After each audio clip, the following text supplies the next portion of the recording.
Hello and welcome to another episode of Duos in Destiny, where two dragons play dungeons in the form of a Spelljammer campaign.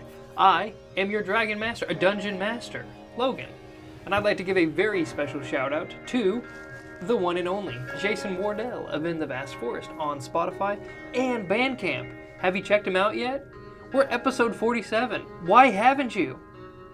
On the other side, make sure you go to Instagram while you follow us, obviously. Check out Roll for Sketching on Instagram. She does all of our custom character artwork. Hot take. This is probably not even a hot take. I don't know why I said that.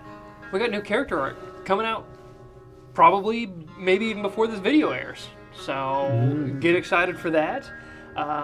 Super happy with everything that she has done for our campaign. And let her do things for your campaign as well. Just ask. With all that being said, I'll pass it over to you, Brandon. Thank you, sir. My name is Brandon, and I'm your player here at Commander's Log. And thank you for joining us for episode number 47. 47. 7. We were 3 away from 50, which 50 feels like an insane amount. That's wild. You can't comprehend Truthfully. that. Guys, thanks for joining. If you haven't yet, hit the subscribe button, tap the like, turn on the bell notifications so you can see every time we post. So you can get that nice little notification banner across your phone. You can go, ooh, Duos of Destiny. Let me go see what they're up to. You know what I'm saying? Mm-hmm. Look, it's the last day of the month. We have one more day, but it's almost the last day of the month. Which means this weekend, Friday, our giveaway starts. Oh, no way! Another giveaway? Look, the continued support from Turtle Tabs by Bubble Books is here. And we are ready to give away the next one. So we gave away the DM side of this. We are now going to give away the player's handbook side of these beautiful tabs. So for a beautiful example as well, if I see beautiful in every sentence, it's beautiful, isn't it? It is. I use it a lot. And you see it right here. I do it all the time. They are great. They stick very nicely to the page. We've done a mini test where we hold the book up. I don't want to do it because I don't want to rip the paper, but it does work quite well. They're very, very strong adhesive. You have a moment to fix them before you do it, or like before they're permanent, but once they're permanent or on there, they're permanent. So they come with a cool alignment card, super easy to do. Logan actually put these on himself. So easy a caveman can do it. I think that's trademarked. But they're color coded too. Like once you kind of use them, that helps out a lot between like the classes. You know, they're like more of a manila yellow, and then you have like an actual yellow for the broader suspects there. Spells are back to a yellow, so it's very quick once you kind of like that memorized. Boy, I can just like pop in here, and it makes a big difference. Where Logan will like get on his phone to start searching something, and I can find it. I think it just happened a few episodes ago. Yeah. Where yeah, I beat you on the look. So they're great. They're great. They're nice and thick plastic too. Like they're not flimsy. Like they don't bend. I have this in and out of my backpack for months now, and they still look exactly like they did when you first pulled them out of the package. They're cool. Very nice. Very simple, but it definitely makes your D&D experience that much better on the table. And with 2024 still getting used to all the rules, and maybe you haven't even played it yet, now's the time to get it in that player's handbook to help you be the rules lawyer of your table and punch down on everybody when you get the opportunity. You know? But hey, be on the lookout because officially it will be launched on Saturday, I believe, for our long rest episode. Yes, sir. That's probably when the first entry point will be. And that Saturday would be the 2nd? The 2nd of May. Yeah. So, all you're going to have to do is... Oh, well, wait. You'll have to turn back in on Saturday. Tune back in on Saturday. All you have to do is tune back in on Saturday. And you'll find out. So, check out the long rest on Saturday, and you will find out how you can win that. Easy peasy, lemon squeezy. I think it's only going to be a 2-week window this time. We're going to go down from a month to 2 weeks, but you'll have plenty of opportunities within 2 weeks. So, look for that. Other than that, am I forgetting anything? Recap. Yeah, I think that's it though, right? I think so. So last time on Commander's Log. Commander's Log. The roleplay took the stage again. Pre-landing meetings with pretty much everybody along the ship before we landed back in Vishatar. And then in Vishatar, it was fairly simple. It was a very strong discussion with King Emeraldjaw, accompanied by Tantham and everybody of the crew of the Starhammer as well. Talking about all the aspects of the world going on around them. Turned to some tense conversations between Karson and the king. As there's just a lot of unknown in the current moment, a lot of changing aspects that neither one expect or saw coming in their lives, but it's here and they're learning to deal with it. So, if I'm not mistaken, we are coming to after the meeting is adjourned and pretty much Carson's walking out of the palace, or it's not really necessarily a castle, but palace might be a better word. Yeah, absolutely. I may be correct. Yeah, for sure. I appreciate you. So that's exactly where we pick up, is you leaving the palace. Sorry, you had me thinking castle for a moment. Leaving the palace just after the conversation. Tantham is walking with you at this point, and just kind of still carrying on the casual conversation as you guys go. He leads you down through Torvengard, or New Torvengard itself, down towards the temples that have newly been constructed, and you see that Zishan's temple is essentially what would look like I would kind of consider it like not a Colosseum, but it definitely has kind of like this Roman library appearance, where it is this large, stout marble building with gigantic pillars in the front, massive double doors. When you enter in, it looks exactly like a library. It's the weirdest temple you could probably imagine, and the fact that there's not so much of places of preaching and worship, but study. And study indeed, there are a lot of people present.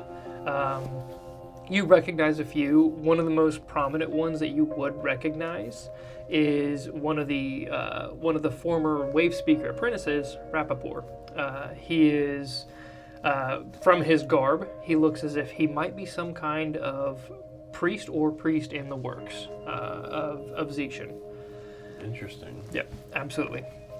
So as you're walking through, and it was probably a conversation that was had before you get to the temple, because once you enter in, it is reverently silent. And there's just somebody waiting in the wing, waiting to shush you. But as you guys are walking to the temple, Tantham does give you some information just about Zishan in general. He lets you know, and to avoid another back-to-back episode of straight roleplay, we'll kind of cut some of this short as just more information dump. The information he reveals to you is that Zishan has kind of started to change a little. He's pulled back from his public persona because there was an incident where he kind of shifted and a bunch of people went blind just being in his presence. So he drew back in general, but then also he only started seeing Tantham and the Wave Speaker herself.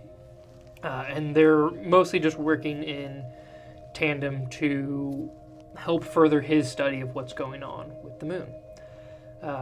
But he does tell you, when you go in there, shield your eyes and be prepared for that more than anything. Oops. So you finally enter into the temple/library.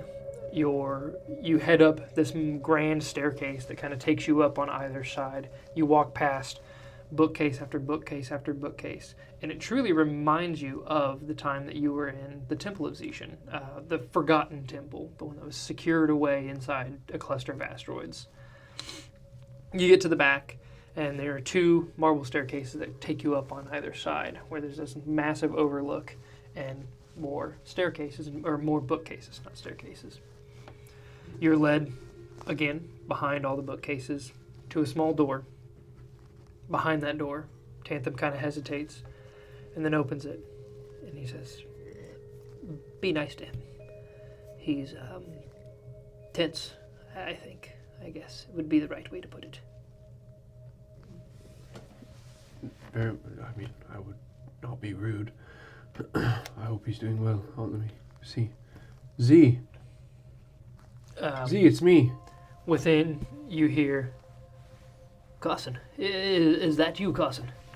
It is. Can I come in? Of course, please. Right this way. Sure. And you follow his voice. Who do you have with you? Entering in, I guess after the fair warning, I'd enter in by myself probably initially. Okay. I'm not saying that like Pizor might not have accompanied me, and Arifa's probably with me as well because she needs to talk with Tantham about the ship. Oh yeah. We had previously in last episode established that those two had kind of gone off in certain conversation. Right. That is right. So let's just play that as that conversation happened before you left the temple. I did forget about that. Thank you. Okay. So yeah, I guess if anybody else wanted to take care of any affairs, they certainly could have at that point adjourned, and so whoever would want to be with me at that point could be. But I'd enter into this room, I think, initially by myself. Absolutely. There is essentially what I would compare to. I think vestibule might be the right word, where it's just kind of like a greeting/seating area, and then an office beyond. And even just standing in that vestibule, before you actually enter into Zishan's office where his voice is calling from, you feel this warm radiance pushing out from within that office wall. You walk slowly, kind of like apprehensively, towards his voice, and the whole room just warms around you. And you can see the brilliance that's kind of like hitting your eyes. No matter where you look, it's still bright. And your eyes are adjusting quicker than you even thought. As you enter in, is there anything you do? It is brighter than I thought, huh? Definitely like coming out of a movie theater in the middle of the day and you kind of forgot what time you went in and it's bright as all get out outside and you're kind of like squinting. It's that moment, but except you're indoors.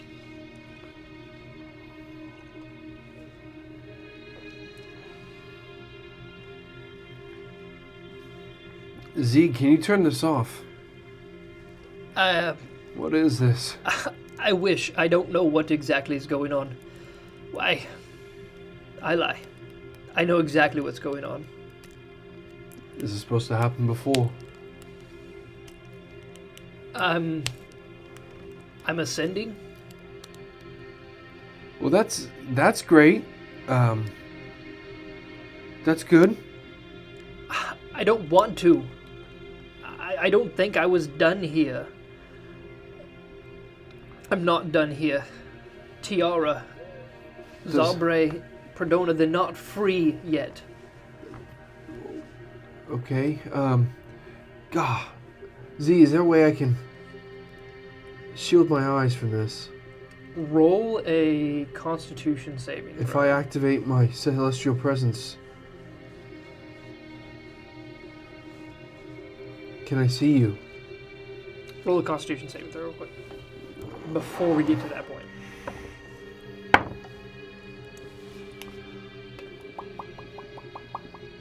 don't think it's terrible, but it's not great. Con save. 18. Oh man, I have a plus, 18? I have okay. a plus 9 now. Wow. Wait, hold on. Is it a plus 6 because of that?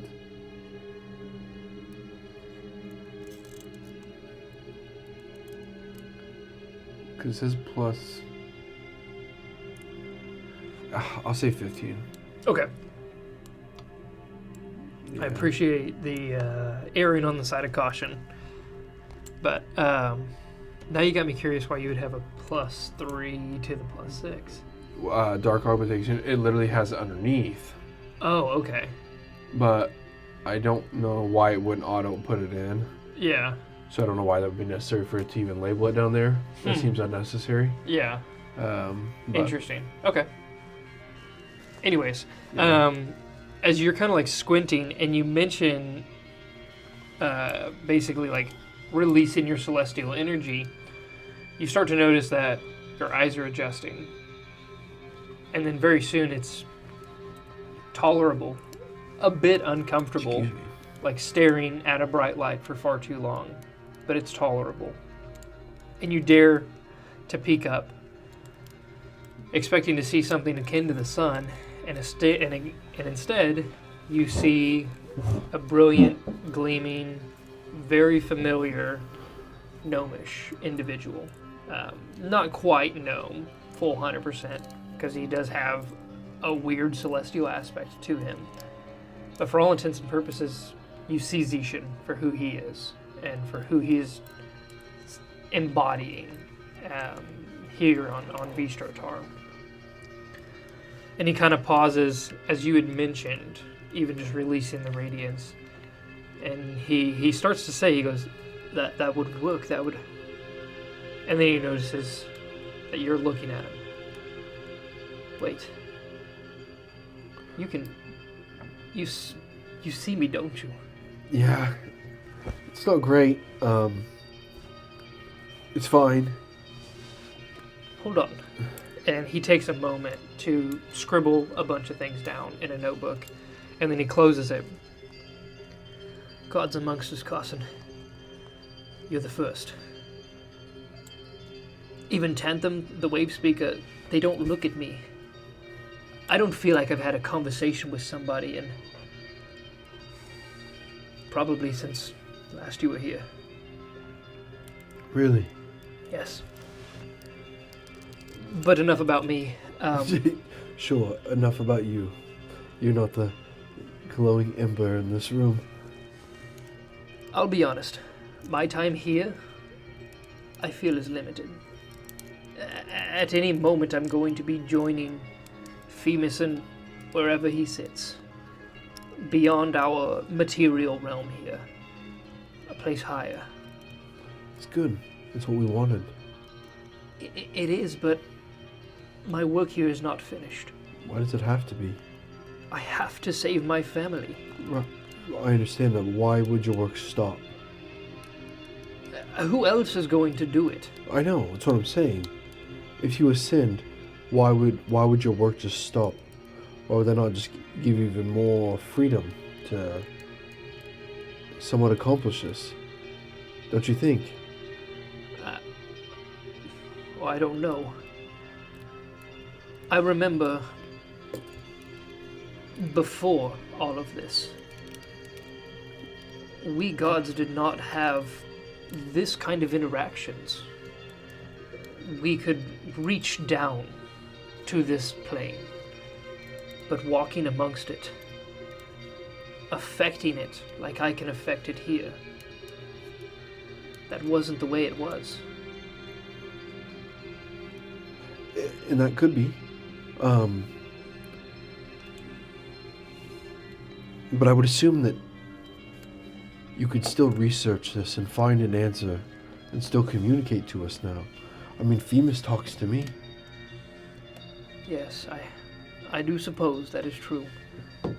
But I just want to do this. I don't know if that makes any sense. No, it does. You want to see it through. I do. I understand. I don't want to leave it unfinished. Because what happens if I can't?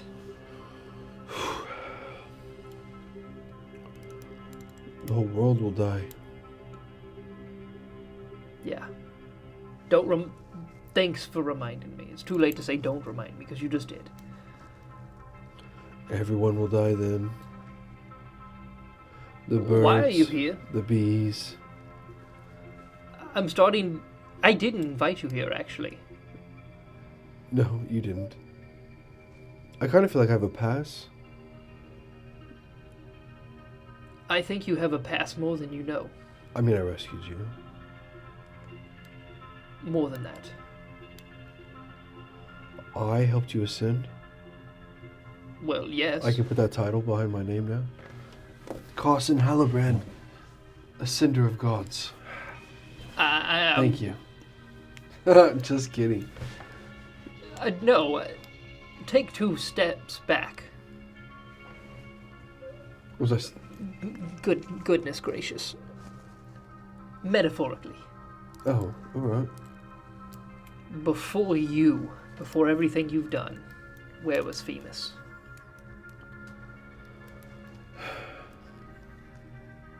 Before you, where was I? Without you... Yes, I get it. I get it, Z. I was the catalyst. I understand. I was just there at the right time. Regardless of if you were there at the right time, you were the right person. Well, I might have been, and I might be. Hopefully I'm doing something right. I'm very pleased to know that your powers are coming back, and everything you once were is to be again. I hear prayers now, worships, utterances of my name, all of it. It's a constant stream, which is almost too overwhelming at times. I'm starting to remember what it was like. Sorry.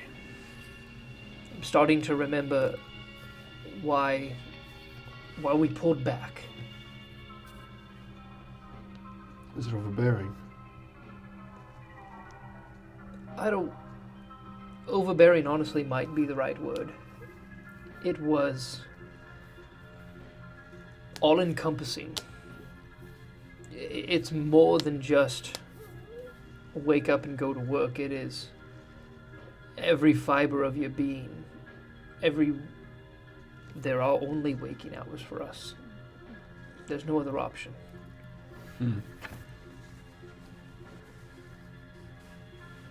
It's more than just a job. It is a responsibility that we take on. That makes sense. And after millennia of forming a world and watching worlds tear apart themselves, and then everything to do with those devil-brained Ascanari elves. Saying it lightly.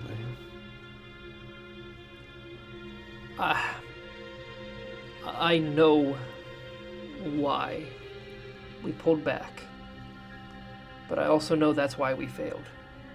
That's why the Ascanaris accomplished what they did. Because of our slip-ups. Sure. And now's our chance to make it right. Yeah. I mean, we know that they found a loophole. We know that whatever they discovered, it worked. For worse, it's indifferent at this moment. All we can do is affect what we're doing now and how we move forward. You ascending is phenomenal news. It gives Femus somebody else on his side in the throne room. You're not wrong. If we can free Tyara, Zabre. No, when we can. Those are massive steps to help us on our way to victory. Yeah. And I have plans. I've got countless bits of research. And he starts pulling out essentially what is a textbook. I've learned a lot just studying the moon itself and speaking with the wave speaker. Most importantly, the moon, that moon, Dyphus, it doesn't move.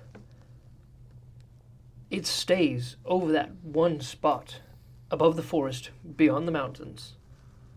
It stays there. It does not orbit. It does not rotate. It is tethered to that location. I think that tether is what causes the changes we see here on Vistrotar.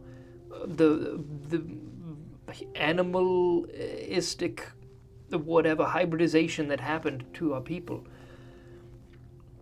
It's because of that tether. Something is holding them not only here to Vistrotar, but there in the moon.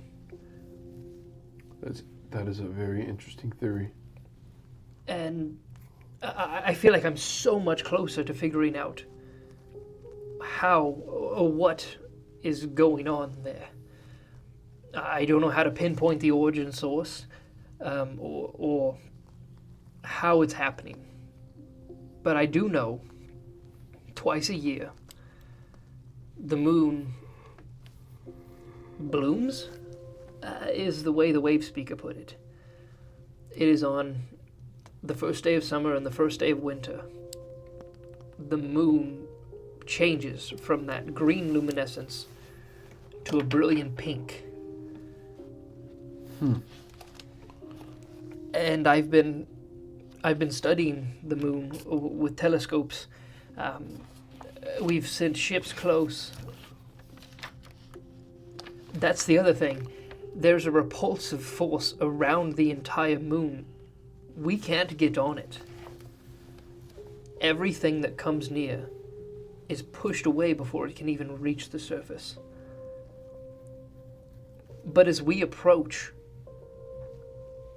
how do I put this? Vines, tentacles, they reach out from the planet. They push against that barrier, like they're inviting us or begging for us. I don't know which, but whenever that moon blooms, the wave speaker, she says her magic, the magic of the wave speaker apprentices, it also surges, it gets stronger. And we're coming up on that date. The 1st of Nuth is not far away. We have a month left before we're there. Right. And I think that is our time. That I feel when the moon is fighting back against that restrictive force, that is when we can free it. Interesting. Or that's our best chance, I feel. That's whenever it will be obsessed. Perhaps we can do it beforehand. But at the bare minimum, we need to find what is that source. And that's truly where I've been at a loss. The forest, it's expensive, for one, and incredibly inhospitable. We have sent a few over there, a few people. They never returned. They were never heard from again. Magic to reach out to them stops. The magic of spell jamming ships cannot go over the forest. To some extent it can. You hit a certain threshold where it's fine, but if you get too close above the forest, your helm goes haywire. We nearly lost one of the Wasp ships, just searching for the parties that we sent in there. And perhaps even just sending them in was foolish alone. It would take nearly a month just to walk from one end to the other, probably more. So we need to find exactly what is tethering the moon to that point.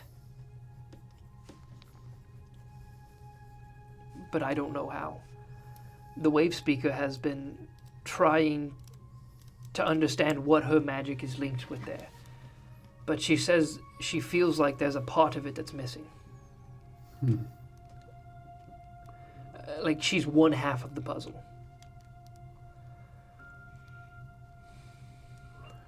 Well, I think I might have the other half. What do you mean? Well, we brought Karson, back... hold on. I swear if you say you're the other half, your head is getting too big. No, I mean, I could be. I had to take that shot, I'm sorry. No, I think it's the broodmother. Or the Thry-Green. Hold on. I think she's the other half. And he rushes away.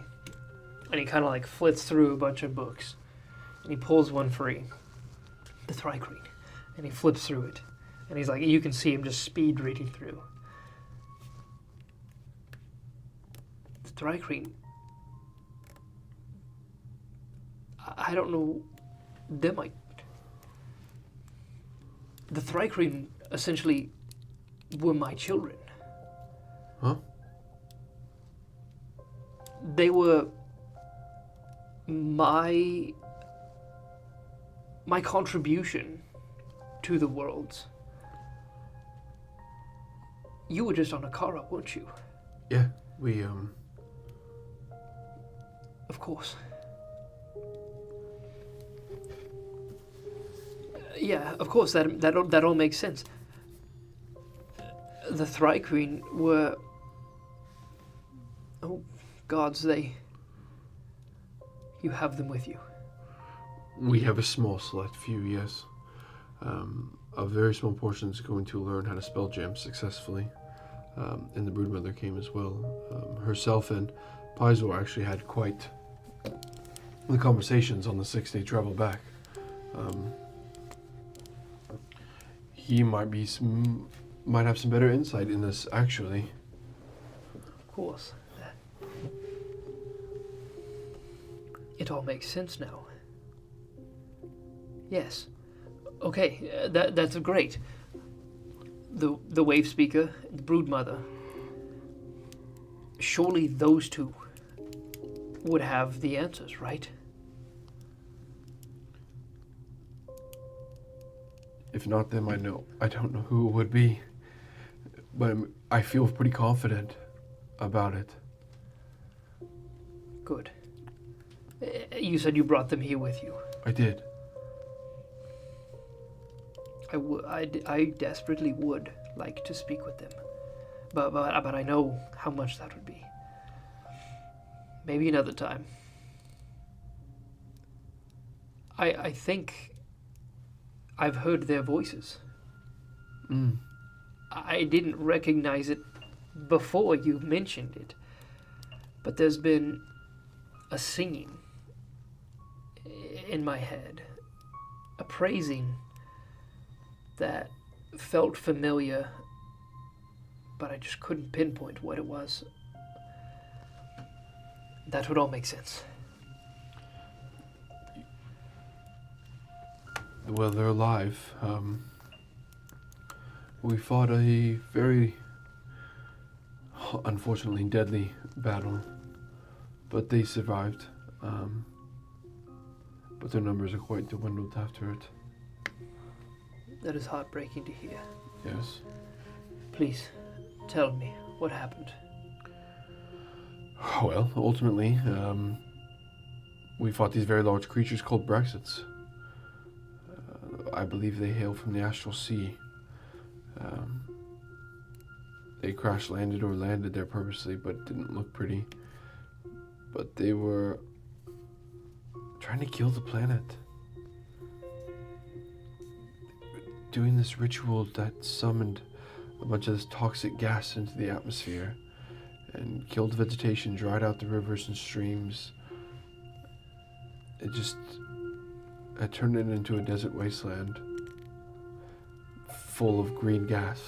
It made no sense why they would do something like that. Describe these Braxtons to me, please. Very large creatures, well over double my height. One large horn, out, very muscular, tough hide. They're intelligent, correct? Semi, yes. I think I know just the creature. I don't want to correct you. They're not from the Astral Sea. They're from Zoldeth. What's Zoldeth?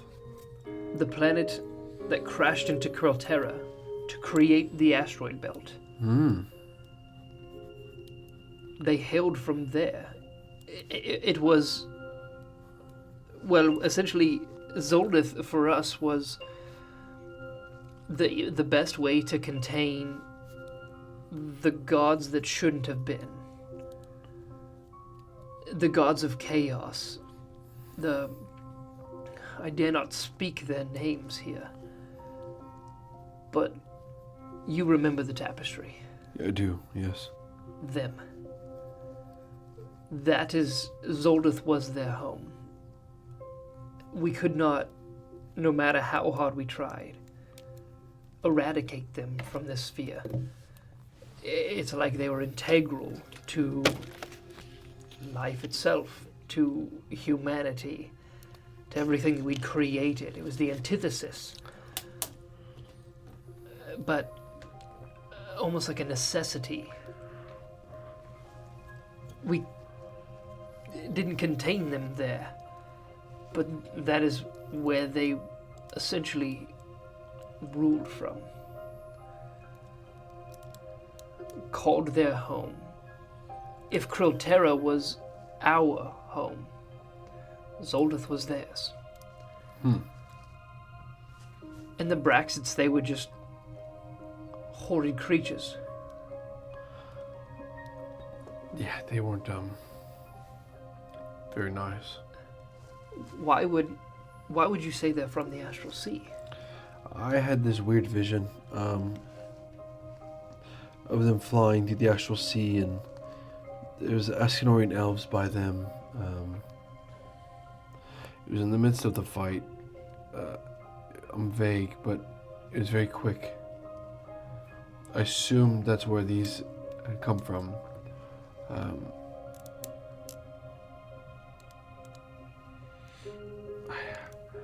That's why. I'm not sure. Above table. Is that Brandon not remembering, or is that Karson? Karson, because when I rolled for a, whatever my low line feature is, Grim Psychometry. Yes. I rolled for this check for the Askenorian elves being in the Astral Sea, and there was a point there where Karson just wasn't sure if that means these guys were from the Astral Sea, that's where they met them, and that's where this tie is. So that's what Karson assumed. Okay, cool. I was just making sure you had the right information. I kind of assumed you had, but I wasn't 100% sure. Yeah. That would make sense. It's not the Braxits from the Astral Sea. That's where the Askenori are. Yes, I think they're hiding there. Of course, that's how they hid from us all that time. How they gained their power. A place outside of time, where we couldn't affect them. We have no sway. The Astral Sea is where we go to die. Of course we couldn't touch them there. And that is their seat of power.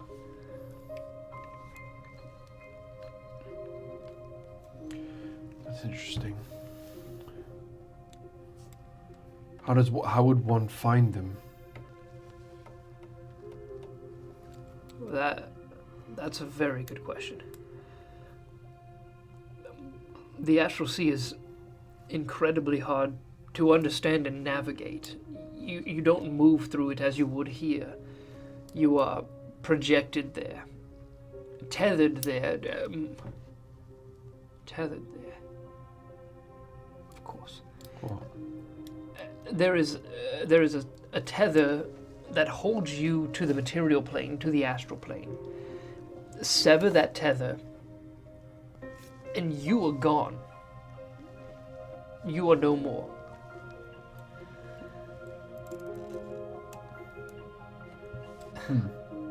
So we break the tether. are you saying that all these Askenorian elves have a tether here in the material plane? It depends. You can project yourself there, or you can inhabit the Astral Sea. Once you inhabit the Astral Sea, you cannot come out. You're ageless and timeless there, but as soon as you leave, it catches up to you. If you leave, you're committed to the material plane until you wither away. That could be days, it could be years. That would also explain how, could lead to explaining how they gained so much power. If they are outside of time, they could use that to their advantage to grow their numbers, to grow their strength. Oh, absolutely.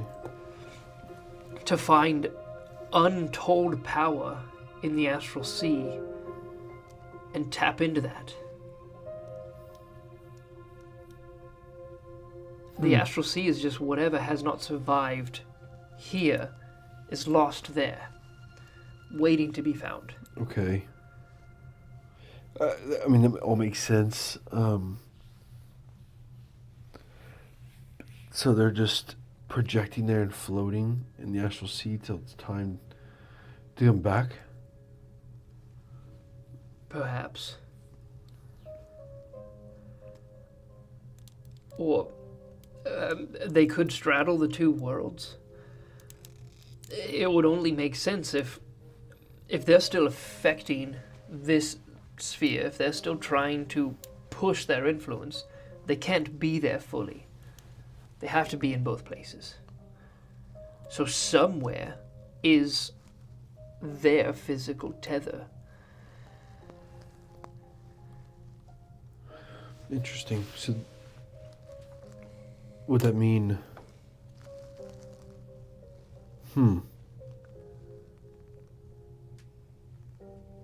So we can find the tether.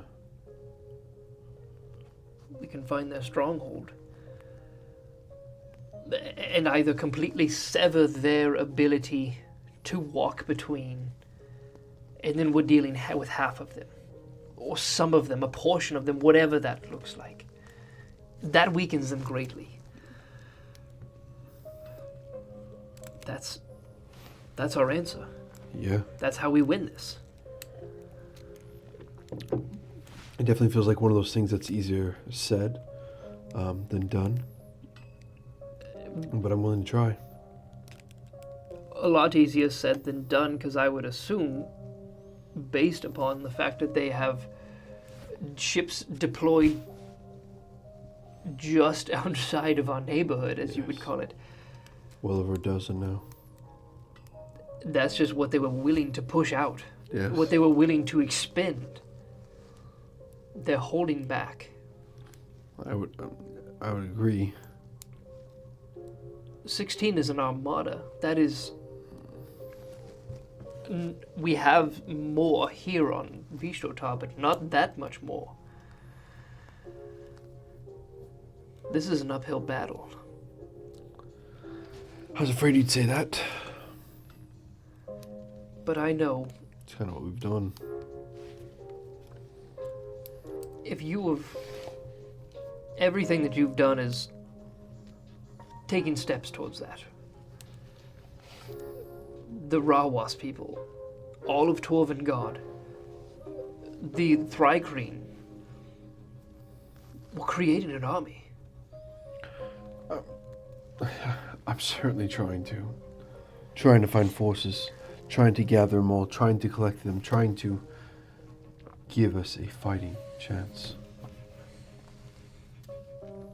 We have one. I agree. We're getting there. We'll get there. But first, we have to free my family. I will have Paizo get the wave speaker and the broodmother together. Thank you. I was going to ask you of this task.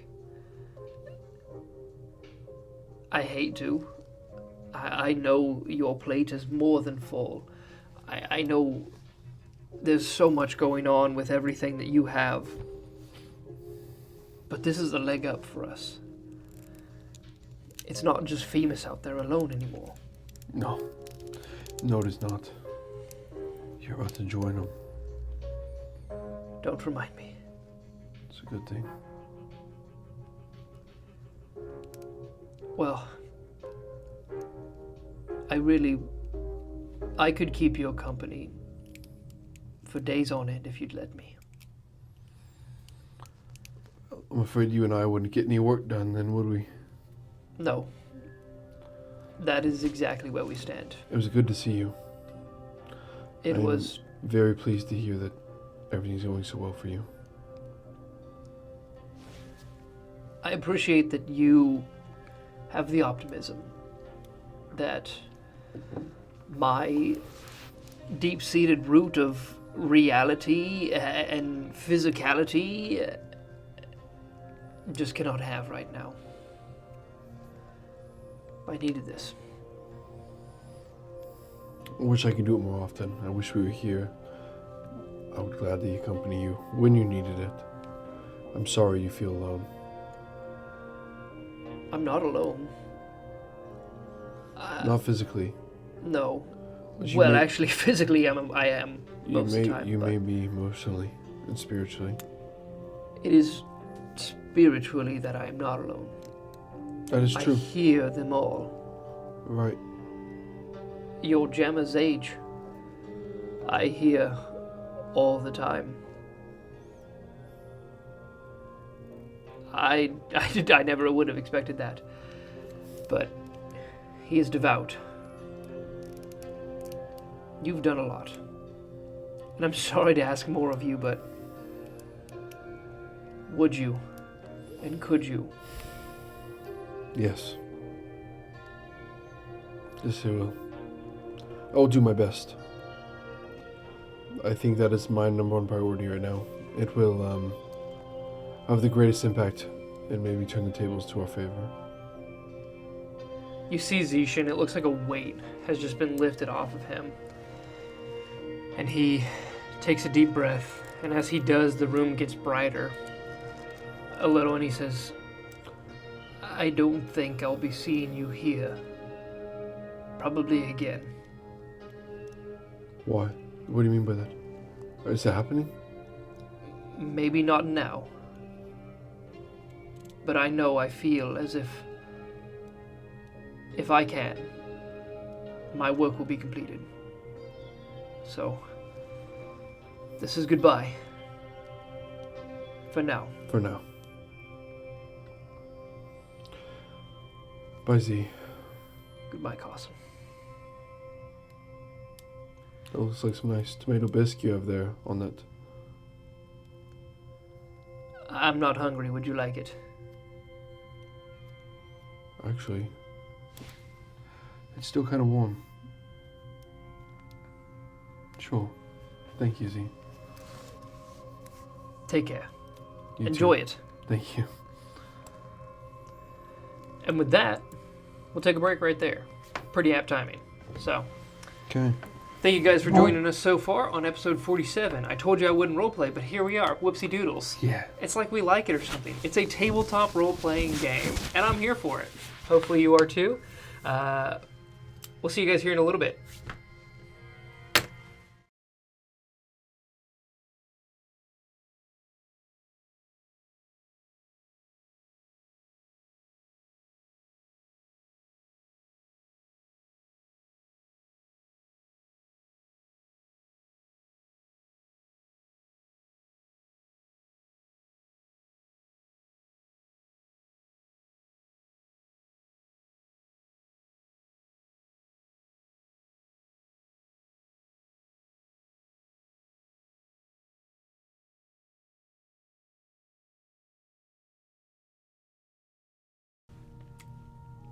And welcome back to episode 47 of Commander's Log.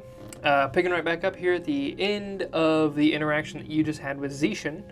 You have left the Ascending God's presence, walking back through the library with Tantham and your crew at your side.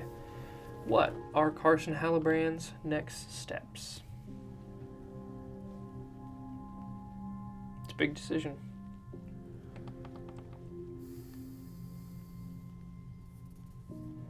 I'd ask Pizor to retrieve the brood mother. I've got the hat of disguise we could place upon her if we needed to transport her through town easier, but I really think her and the Wave Speaker need to speak to each other. Would it be too bad of an idea if those two met with each other, but also with Zishan? No, I think that's phenomenal. Yeah, I think that'd be top tier. So, I think if we can make that happen, I think we can start to get on the right path. It appears we have got 3 weeks approximately till the first of summer, which is when the moon will bloom. Yes. I would like. I mean, I would like to be home during that, but I suppose it'd probably be the last time. It probably will be, I would assume. Something I just now completely... I forgot it. That just accused me. There potentially is a tether here. A tether? Yeah, in the forest. Where the moon sits directly above. The Nomanora forest. The what? That is what my people call it. Yeah, the what though? Nomanora. Nomanora. Yeah, in... Z, I think, said he sent... Or people have gone. And it messes with the spelljamming ships.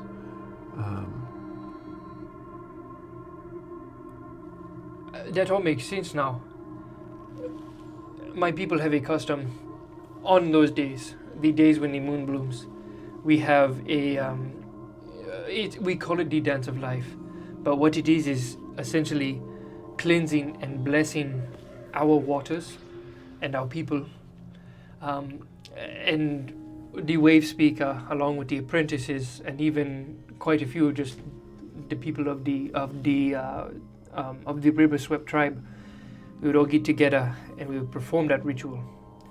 And at its zenith, when the moon was brightest and pink in the sky, we could almost see, almost like teardrops from the moon, weeping down upon the forest.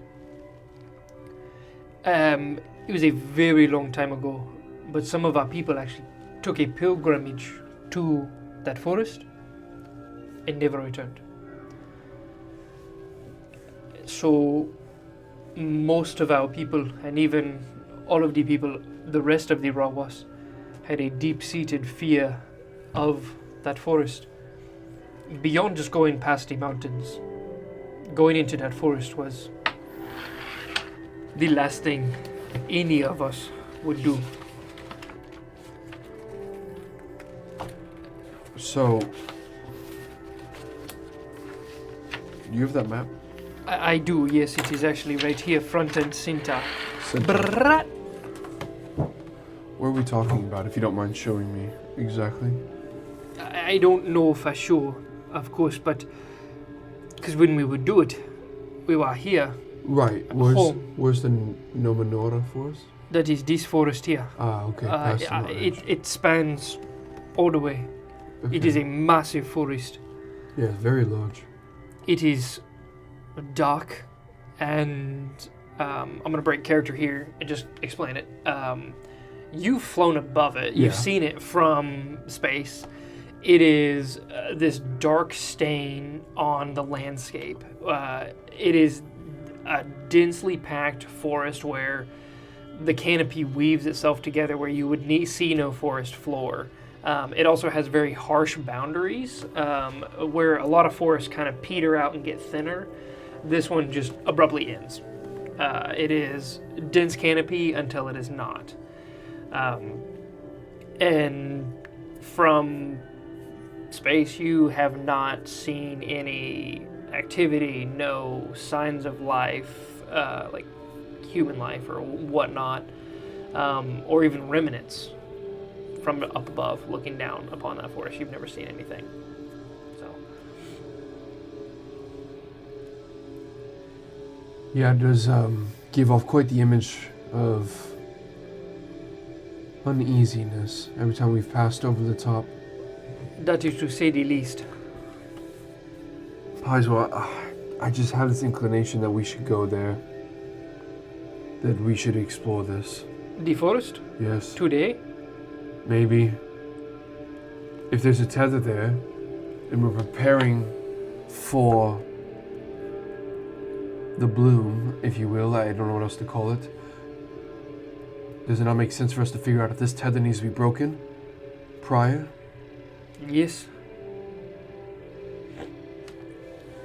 I mean, I really would like to scout Tabos to find this place, but to a certain extent, freeing Tyara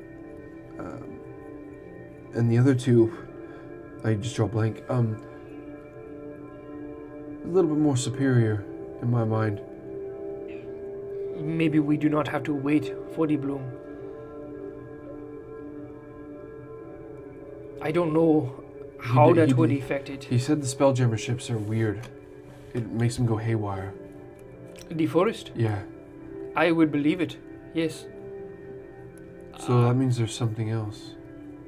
Either the weave, there's something of magic, a gods. There's something there then. You know? I mean, if a spelljamming ship is just going berserk,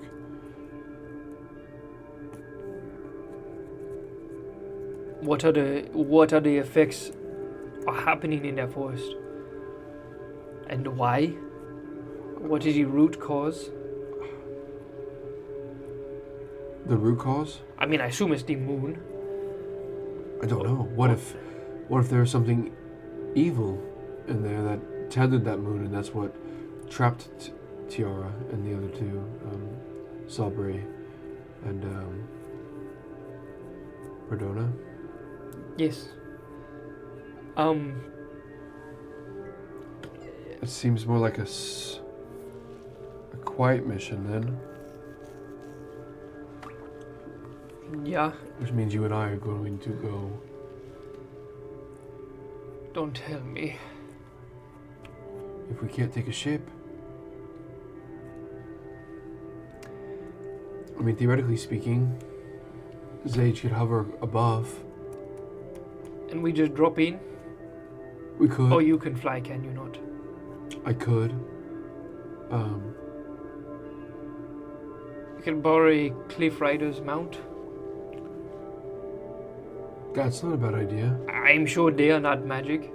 I have never seen one of those. I've seen the inside of them actually. Definitely not a Spelljammer. Right. That's... I don't know how well it'd fly in there, but that's definitely possible.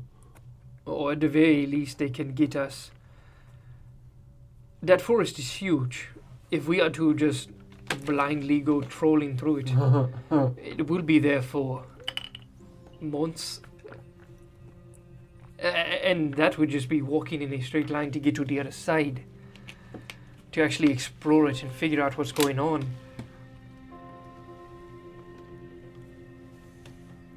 I almost wonder if there is a way we can perhaps, I don't know what exactly it would be, jumpstart the bloom ritual that we performed.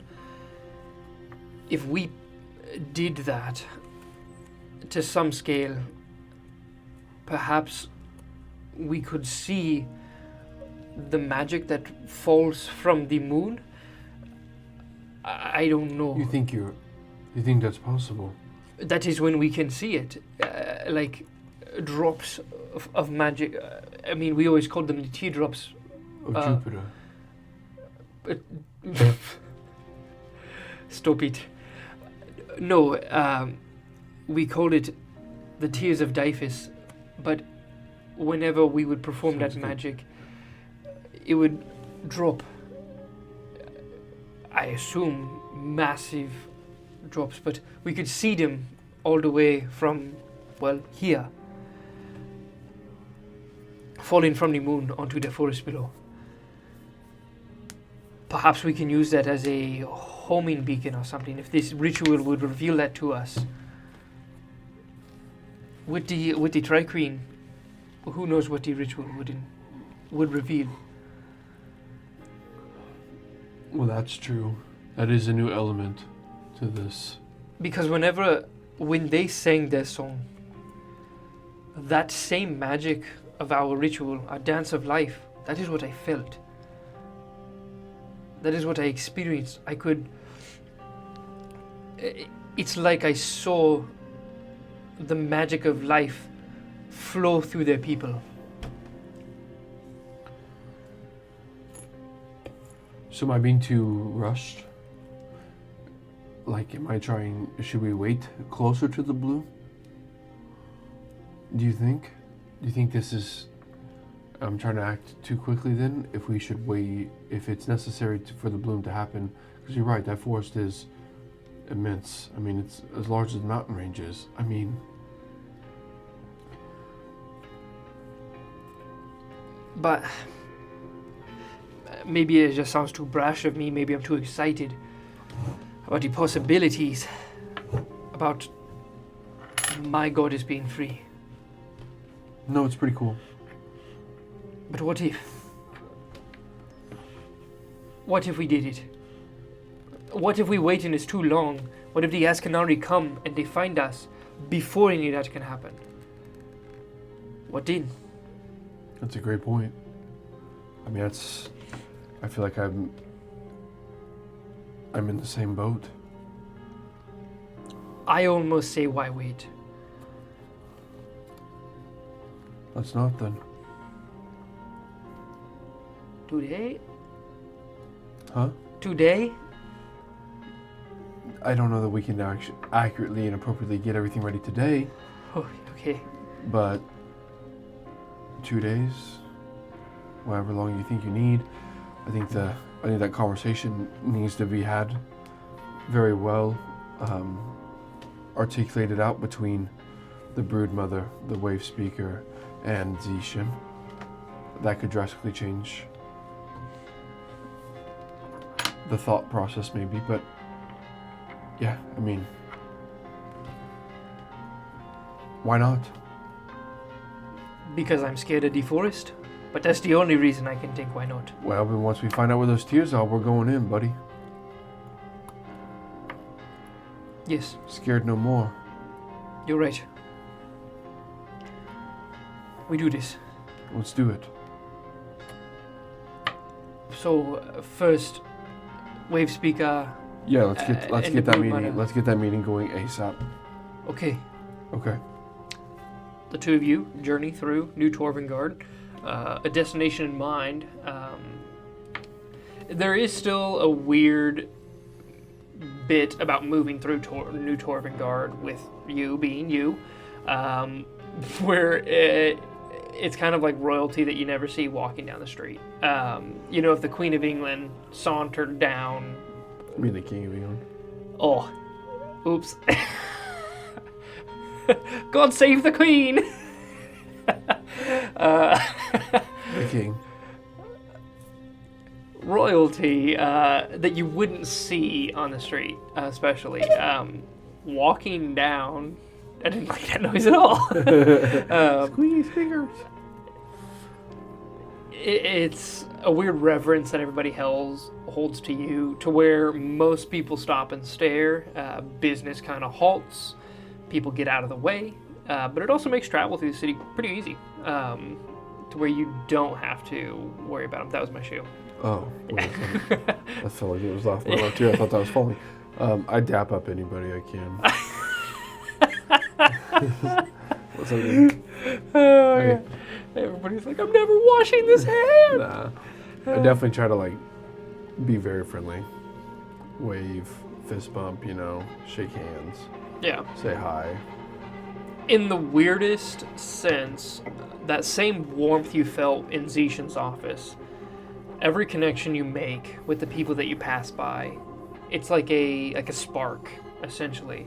With every hand touch, it's this heat that passes through you. To the point where you almost start to sweat in a way, not in any discomfort, but it just starts to build up over time where this heat does not dissipate. It just builds up around you to where if the ambient temperature was 70, now it's 85 at all times, where it's just a noticeable difference to the point of bordering on uncomfortable. Interesting. Okay. But without any issues, you guys make it all the way back to the docks. You board the Starhammer, moving past the guards that were standing in place. They report no issues. You find the Thrycreen have completely finished their feast that Brish had prepared for them, and they are lounging within the den. Broodmother. In your mind, you hear, yes, Do you mind accompanying me to go speak with Zishan and one of the prominent leaders of the Robos people called the Wave Speaker? I would be honored to meet with Zishan. Would you find it disrespectful if I asked you to wear this cap? That would change your appearance? No. I just... Can I come before Zishan Absolutely. as myself? The second we enter his temple, you may remove it. Out within the public, I'm mildly concerned you'll draw a very large amount of attention. I don't know that right now is the time for it. We have way more important things to focus on. I think we made a very strong breakthrough and something that we've been working on for a very long time. And I think you bring the side of the key that we were missing. That is why I'm here, is it not? It is. What are we waiting for? Here, if you don't mind. She pulls it from your hand, and it's very strange watching it's very Jiminy Cricket in a way, I suppose. A hat that goes upon a Thrycrean's head. And putting it on her head, absolutely nothing happens. She just kind of stares at you. Do I look any different? No, I need you to will yourself to look similar to me, but female. Don't really have a good representation of a human female like Arifa, but she's a mouse, so that doesn't really help out the situation. As you're speaking this, it's the most disturbing transformation, because before you is as if you were standing in a mirror. The Thrycreen as you would know it, between the males and females, there's not really any phenotypical difference. They all kind of look the same, so she appears before you exactly as you, with mouse ears. Yeah, not quite what I meant. No.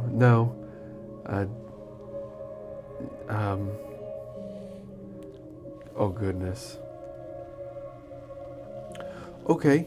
Let's do this let's do this a little different. Look like Pizor, but change your fur color to Pizor. What other colors are there? Like a darker or like a lighter tan. Oh yes. We have colors anywhere from a dark blackish, all the way to me, where I am more brawny. Tawny, I think, is the correct one, but whatever, any color range. And she morphs into very akin to what Pizor looks like, down to his garb and everything, except more of like a reddish tone. Very similar to her original skin tone. Oh, that's perfect. Or exoskeleton tone. Whatever that be. Maybe just change the clothes to be a little different. She changes her clothes to clothes that look like what you wear on an average day. That'll work. Not your armor. Yeah, but that'll work. Like a duster kind of situation. Great. Duster pants. That's great. That's perfect. And you see a symbol of Zishan actually hanging around her neck. Perfect. When she does it. Feel comfortable? I feel no different. Okay, very well. Let us be off then. We would waste no time. She looks to the other Thrycreen. There's a moment that's kind of exchanged and just looks before you depart. Do you leave the Thrycreen with any kind of orders or anything? No, because we talked to Tanthem about it, and I don't know if there was ever a decision made. Okay. I don't believe there was. You just mentioned it. Yeah, so I don't know what Tanthem what he would prefer. Yeah. In that moment. Okay. So. Cool. We can just hand wave that. No need to role play that interaction, and just say, at some point, probably later this evening, Tanthem arranges it with you to escort you, the Thrycreen, the Starhammer, to Raftport to begin Very good. Academy. Basically join the ranks of the Academy. There's a lot of weird implications from the introduction of the Thrycreen to the rest of everyone, but in the formal setting of the Spelljammer Academy, it goes over smoothly. Okay. So with that future flash forward being taken care of. Which Zage could, if we set the precedence, Zage could take them up there. Yeah. at this point. Like, hey, you're gonna go ahead and take these guys up there. Yeah, and Zage actually has a sending stone to Tantham, so we'll just hand wave that as a completely NPC interaction that all gets taken care of in the back end. So Okay. perfect. So we will make our way back to Z. Awesome. Walking through the city, you're very familiar. You get a lot of strange looks in the fact that you're going right back the same way you just came. More than anything, you notice that the not the wave speaker, the broodmother, thank you, head on a swivel at all times, and occasionally she'll chime in to where she says along the lines of, "I didn't expect there to be so many of you. I didn't expect there's to be so many different types of you, let alone none of me or people that look like me." And they also marvel on like the beauty and vitality of the city more than anything. But with all further ado, you join up with Zishan. The wave speaker would have to be summoned. She typically resides in Rawas itself. Again, another thing we can hand wave as organizing it. Maybe this is like a later in the evening kind of situation meeting where you guys got spelljamming ships. A jump between two cities is nothing, right? So she's there. Yeah, we could. I guess it would have been we said it was early morning too, so yeah, it could be. Yeah. Yeah, later evening. Do you want anything to do with this interaction? Do you leave the three of them alone? I feel like this is not me. Yeah. I feel like this is something that is meant to be between these three. Perfect.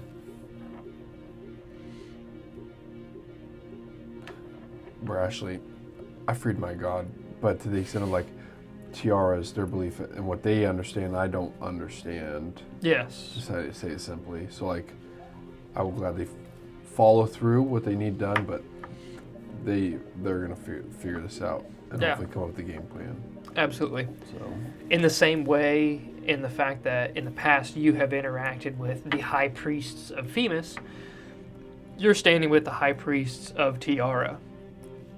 Or high priestesses, I guess, in this instance, of Tyara, and then a god. So they get that taken care of. In the meantime, New Torvengard, Vistrotar, Raftport are yours to do whatever you want with for the rest of this afternoon, evening, the whole day, whatever you want to get taken care of. In normal civilization, you can. I really don't think I do anything. I think I probably just go back to my house. Home to your family. Okay. See my folks, say hi. Absolutely. And I spend the time there. Don't really, at that point, don't go out knowing that this could be the last time I see him. Yeah. Things are getting very, very serious. So I just take the moment. I don't say anything like that, to say anything dire to them, but I just soak it and lead them with everything's great, everything's wonderful. Just me probably gone for a while, post this. But yeah. How much of your adventures do you tell them? Like, from adventure-wise, probably most of it. Okay, awesome. Like Brax, it's the Akara, Thrycreen. Yeah, I think so. The whole god situation. The god situation probably gets left out. Cool. No reason to cause a panic. Yeah. But okay, awesome. Your family, really, there's not big changes aside from the fact that your brother is actively enrolled in the Spelljamming Academy. Oh, nice. Yeah. He's kind of in like the early cadet. Is that here program. Or is that on Raftport? It is here. Okay. Yeah, they do not go to Raftport until they're actually in the academy. Got So they have kind of essentially like not an elementary school because he's older than that, but like a what is the thing you do in high school when you want to go join the military? ROTC. That. Yep. Essentially that. Where it's almost kind of like a cute little marching camp on the outskirts of town where everybody goes and to train, essentially. So. Okay. He tells you way too much about that in his fast-winded, single-breath sentences that he can get. But other than that, you have an absolutely wonderful afternoon, evening, day with your family. The rest of it is yours. Yeah, I don't do anything. I mean, legit, I just don't do anything. I wait until I hear back from either Pizor, which I would assume maybe he's part of that meeting still, or I hear from one of them. Okay. But yeah. Yeah. Don't do anything. Perfect. Absolutely. I just sit back for a second. Yeah. You enjoy the fruits of your labor, Yeah. knowing there's a lot more to come. Your basket's about to get really full. Yeah. So, with all that being said, long rest if you need to. We finally make it into the 5th of Mintier. Yeah, I don't think I do. I don't believe you probably used anything in the last. It's just been role plays, so. 5th of Mintier, the morning comes to you, and with the morning, you also get news from Pizor himself. He had basically spent the rest of that day hanging outside of the library and just waiting for it to get taken care of. And he excitedly finds you in the morning, be that if you're at the Starhammer or at your ship or your family's house. Probably still my house. Okay, perfect. Yeah, I probably would have said, like, I will stay here until you find me or tell me a word. Yeah, perfect. And he knows where you live, so Yeah. he comes and finds you, and he says, no offense to your family, but can we speak in private? Absolutely. Okay. He reveals to you that there's a massive breakthrough. Basically through the, coaching from Zishan, the Wave Speaker and the Brood Mother combined their two ritualistic magics. And on the small scale, they were able to essentially create a homing beacon, or a compass would be two of the right words for it. Probably compass would be the best word for it.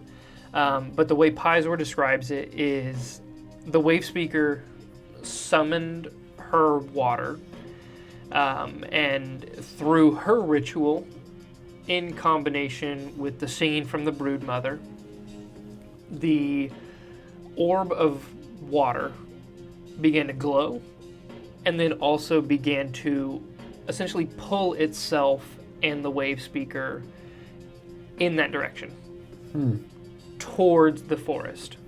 Cool. And that magic lasted them most of the night, with just what the two input as kind of like a temporary attempt at this magic. It sustained itself for about 8 hours fully.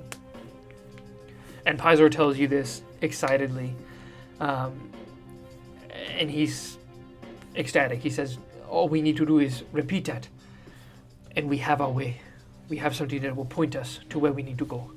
But we'll be on a time limit then, right? We only have approximately this 8 hours that happened last time? Yes. Okay.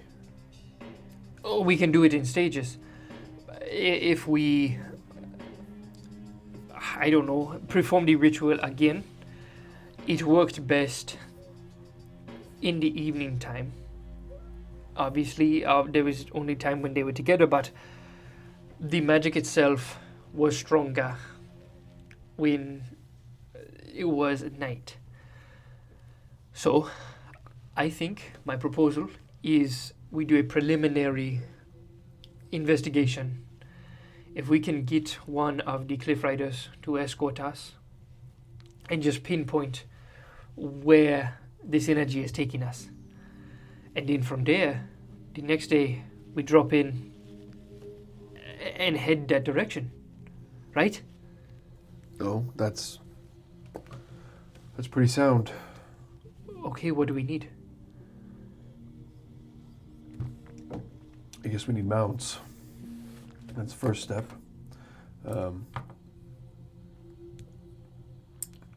If we activate this compass here, we'll be able to make it there and scout. Are you saying do that first and then scout it? Because we need to know where we're looking with the mounts. Surely we can't make it there in 8 hours, can we?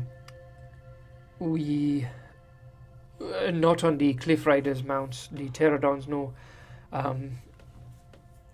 We could stage ourselves, get closer.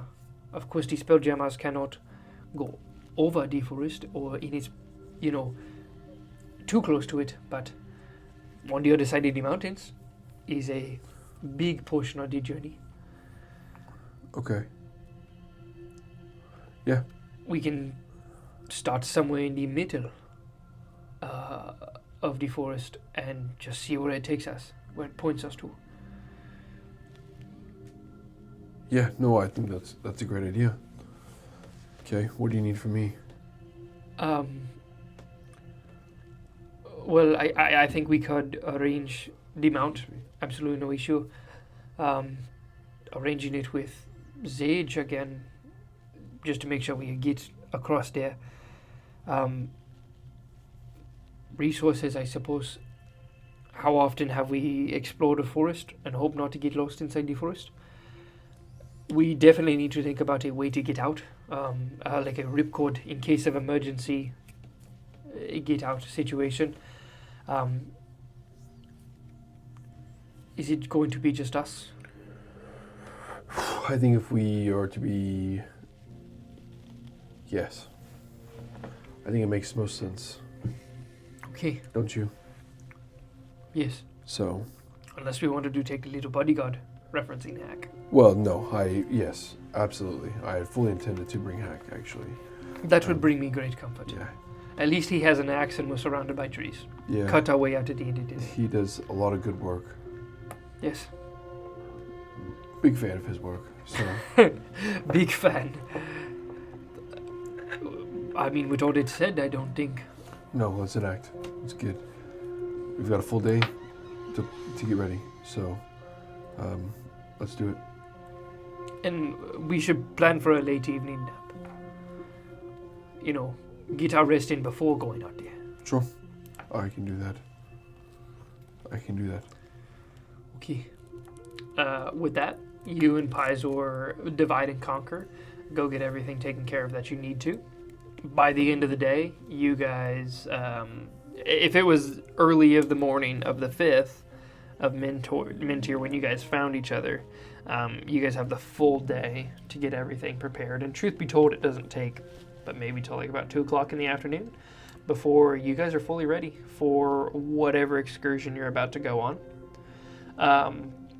For the ritual itself, Pizor has arranged for the Wave Speaker, the Brood Mother, as well as Rappaport, Redon, and Zulu.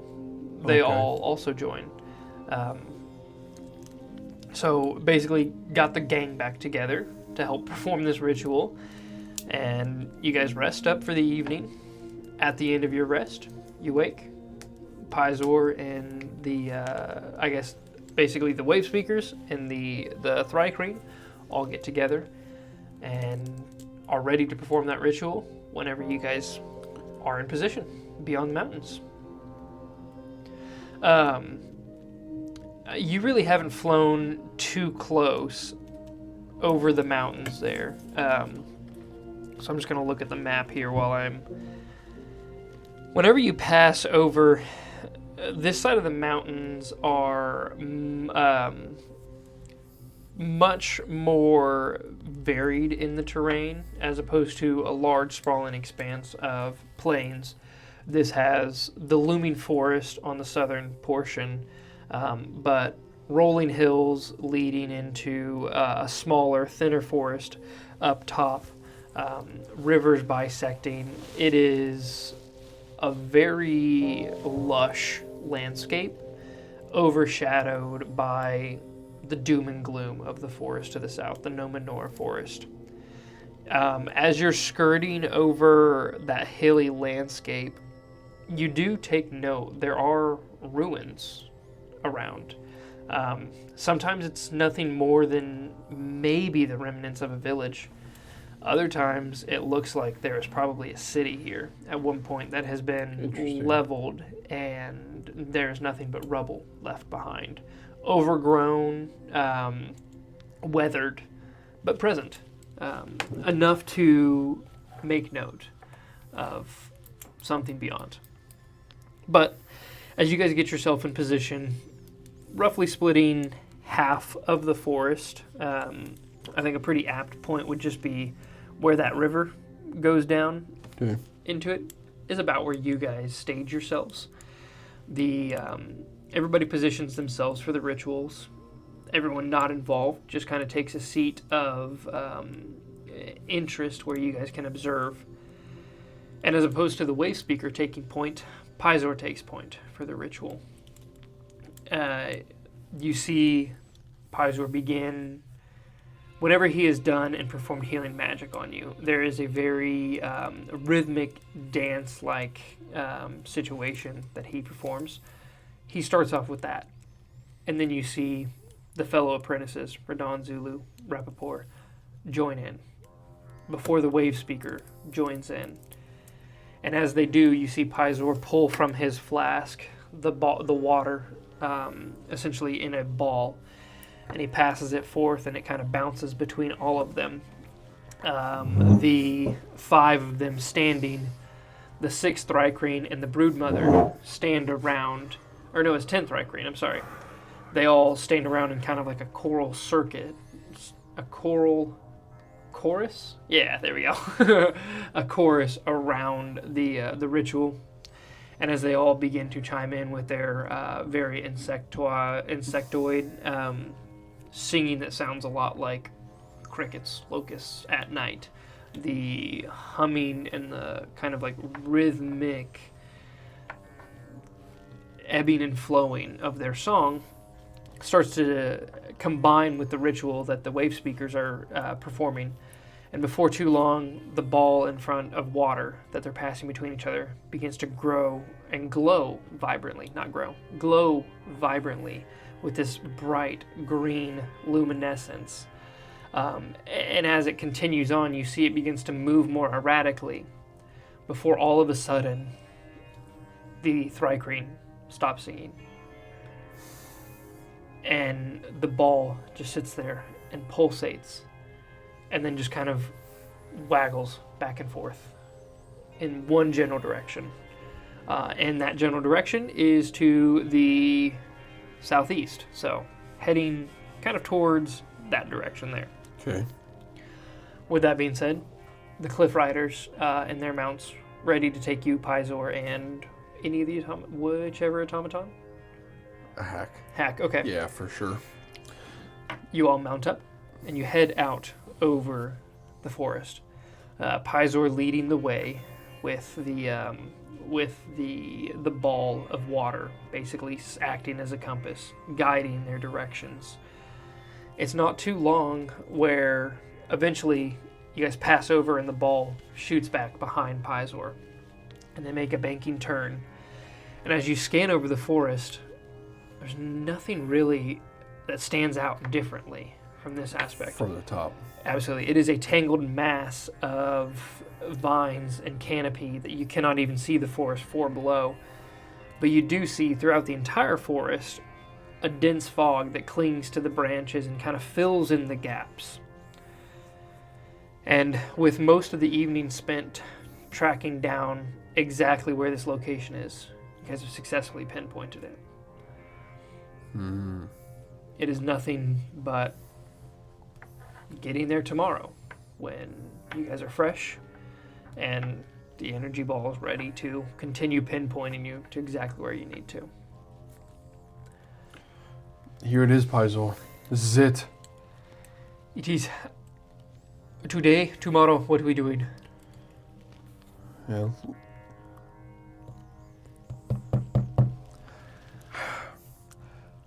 I want to go now. But maybe it's smart to do it when we're fresh. We have to get through this canopy. And either we're going to go through it or we're going to have to go around it. The inside and fly in. I don't know. One of the two. Yeah. I do not think these pterodons will fit to the canopy, but we will. Yeah, but we don't also know how tall off the forced ground we are right now. Forced floor. You are not That wrong. could be rather dangerous. I mean, I guess they could fly us down.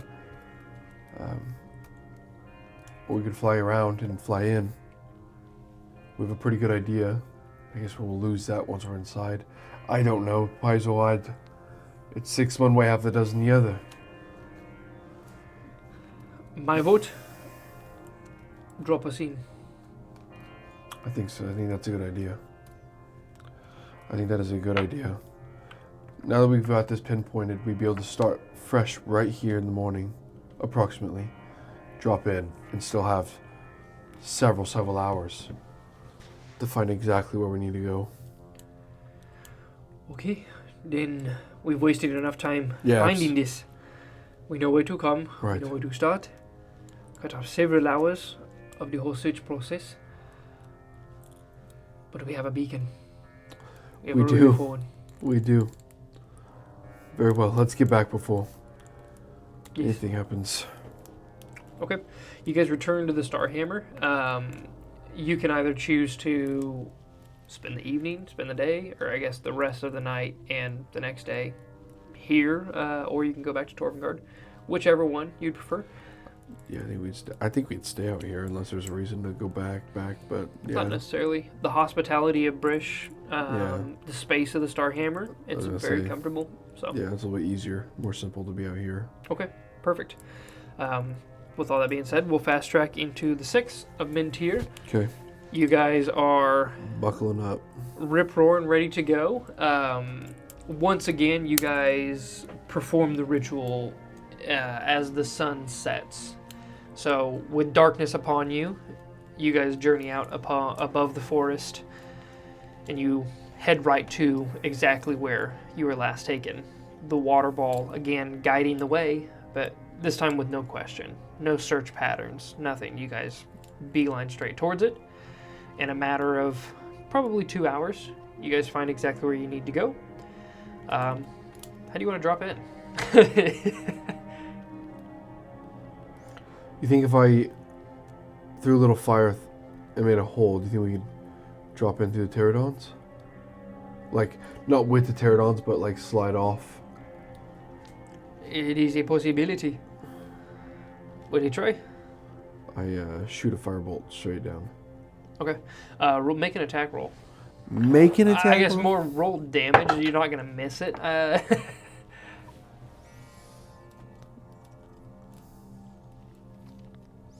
What am I looking? It's 2D. It'll be 2D10, won't it? We're Oh, I don't past have- fifth level. We I are don't shorter have, than 11. Firebolt, excuse me, Eldritch Blast Oh, okay. is what I was thinking. Yeah, absolutely. So, be force damage. Yeah. But those are D10s. So 9 points of damage is what? I honestly thought you just said it'll be forest damage, not force damage. No, it's forest. It is both. How much damage did you say? 9. 9 points of damage. Okay, awesome.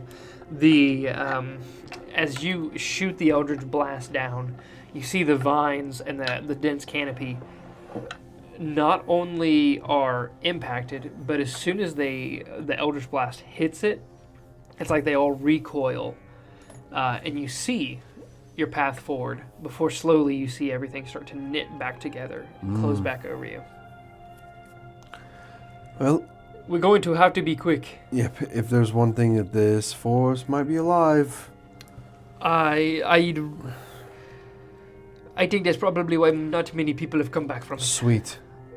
Love that. Alright. I can contribute. We can make a bigger hole. Yeah. We can. Let's get close. Get ready. We'll jump together, and if I have to, I catch you and I'll drop us down. Okay. Ready? You see him pull a little bit of essence of water and kind of like shines it in the light and chucks down the Starry Wisp in tandem with you. Okay. If you wouldn't mind rolling some damage again.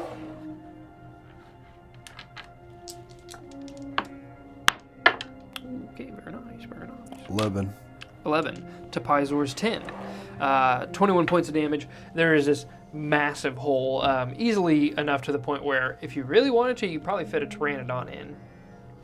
But for all intents and purposes, you guys get real low, you fire upon the canopy forest, you see your opening. Now! Make an athletics check. Oh no! Athletics. I still know athletics. Not bad actually. What am I kidding? Natural one. Oh, 4 and 9. heck yes. That's okay. Pizor rolled a total of 10. I'm dying, Pizor. I can't imagine you've ever foot gets stuck in the stirrup. I can't imagine you ever dismounted a dinosaur, so it doesn't go smoothly by any means. The combination of God, nobody could say this. Jumping off of a moving target, but also with basically firing, jumping, aiming, not knowing where you're going to land, doesn't really go well. As soon as you hit the forest canopy, clotheslined with a branch. Give me... Yeah, hit me. Hit me with that fat deep. 8 points of bludgeoning damage. I had to think if that would be like if there's any other kind. 8 points of plant damage. No, 8 points of bludgeoning damage to both you and Pizor. I'm not going to roll separately. It's just flat out. Both of you take it straight to the dome with roughly the same rolls. Okay. And I'm going to have you make a... I'll let you choose athletics or acrobatics at this point, or if there is some kind of action reaction that you would want to do to help yourself arrest your fall. Because at this point, you've hit the canopy, clotheslined yourself on a straight branch, and as you see everything start to knit together, the darkness encroaching in, the little bit of moonlight that shines through the canopy, you see the branches behind you, and it's going to be a bumpy way down. Can I tell approximately how high I am? Or is it just like, or like, am I at least able to go, oh, I'm high up in the air? They're very large trees, is the easiest way to put it. Far from just like your average, plains tree, which would be probably like 30 feet. This is a thick, forested, not quite redwoods, but these are easily 70, 80 foot tall trees. I'll bamf out the wings. Okay, awesome. And immediately look for Pizor to grab. Yeah, absolutely. Is it an action, bonus action? What is it to do the wings? Bonus. Okay, sweet, Yeah. awesome. So I'm not going to make it take much time at all. I'll double check that. You take the first hit immediately. You assess the situation. You bamf out the wings. Make a perception check. And I'm going to have Pizor make another athletics. Natural one. I also rolled a natural one. Oh my god. We haven't rolled dice in like 3 episodes, I think. And this is great. That's insane. That's awesome. You can't see Pizor through the massive tangle of vines. As you sprout your wings out, as spectral as they are, there is a physicality to them, to the point where they're kind of getting tangled up and you're getting tossed and turned, disorientated. You're not going to take any damage because you're able to arrest your fall, but Pizor, on the other hand, takes more bludgeoning damage, as the only sign of where Pizor is the sound and ruckus that he is making. As he sounds like a box of toys got dumped down a staircase. Oh no. That being said, you're still falling. You've got a ways to go. Trying to think here. Roll another perception check. I'm still falling? No. Oh, okay. At this point, you've completely arrested your fall. The wings Yeah. are out. There was a bit of a tangled situation to where you really couldn't see anything, but you're done falling. Pizor is not. Perception. Perception.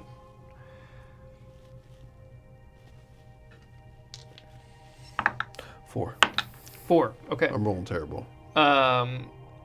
You see the hole that Pizor has made through the canopy, where the vines and the branches have been broken, but they're all quickly growing back around him. If I can, I'll missile through those things. Absolutely, Wings easily fold, can. arms aside. 100%. You're hot on the trail of the noisiest downfall through the forest. Roll another perception check for me as Pizor makes another athletics check, and it's not getting any better. 16. 16. Okay, excellent. You see him just ahead of you within... Sorry, I'm applying damage to Pizor as we go. You see his fall is definitely slowed because it is about every branch on the way down. Dunk, dunk, dunk, dunk, dunk, dunk, dunk. not getting stuck in a tree like your average cat. He is plummeting and hitting about everything that he can on the way down, but he's clearing your path, making the streamline dive a lot easier. Within this next round, I will have you make an athletics check to see if you can, or if there's anything else. Basically, what you're attempting to accomplish is grabbing Pizor, catching Pizor, stopping his fall. If it's an athletics check, or if there's something else you would think would better fit. No, I'd definitely be using just my body at this point, which would be athletics, so 25. 25, excellent. In that panicked moment, you speed up, you dive down, and you grab hold of his legs, and then your wings unfurl as best they can. And at this point, instead of arresting your fall, it's more like using them to grab on to the rest of the branches. But that leaves you two stranded in the branches, much like a parachuter tangled in the canopy. I would just try to lower us down what I can. Yep. I would assume at that point we've fallen a good distance, so I would just try to get us down to the floor. Yeah, absolutely. You guys probably made it. That was what? 4 different checks, I think? I think just 3. Okay. You guys have made it probably through the top third. Definitely where the canopy is thickest, you guys are almost entirely out. So with a controlled descent of you picking and choosing which way to go through, you're definitely just at the cusp. Before too long, you guys break through the canopy, and you're met with pitch black.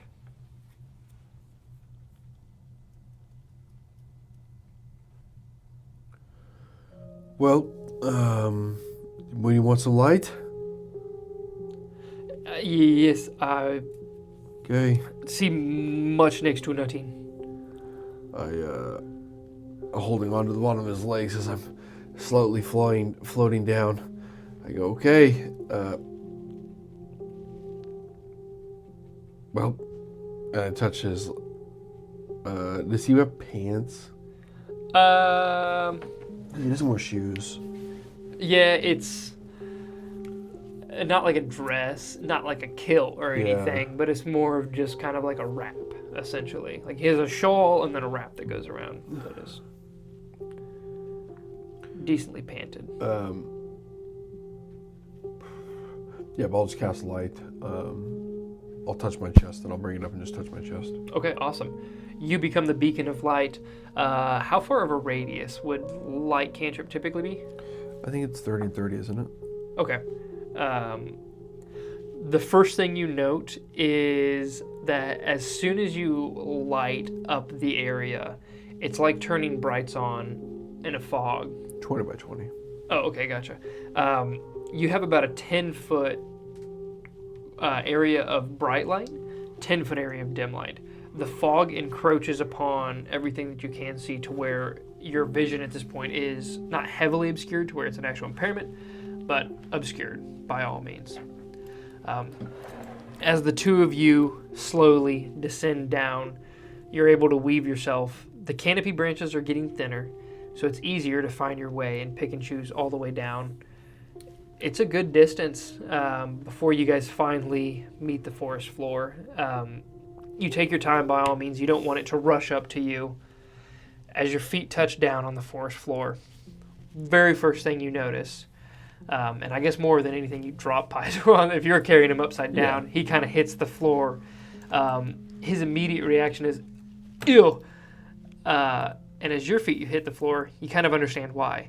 It's a very spongy texture. And immediately you notice that the forest floor beneath you writhes. And as you cast your vision down, you see vines, roots, and a heck of a lot of bugs crawling all over everything.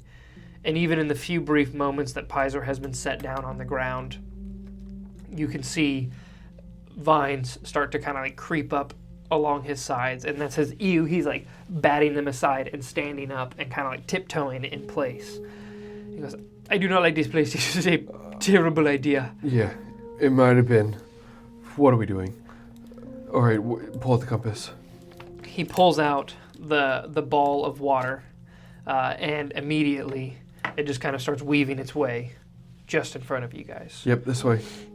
And with that, that's right where we're going to leave it. I knew you were going to do that. God. Okay, well, thanks for tuning in to episode number 47. 47. Let's go find a tether next week. Episode 48. I don't know why, but 48 sounds like a really awesome number to get to. It is, too. So. Guys, thanks for tuning in. See you Saturday for that giveaway. Oh, yeah. Other than that, we'll see you next week. Yeah. See you guys. See ya.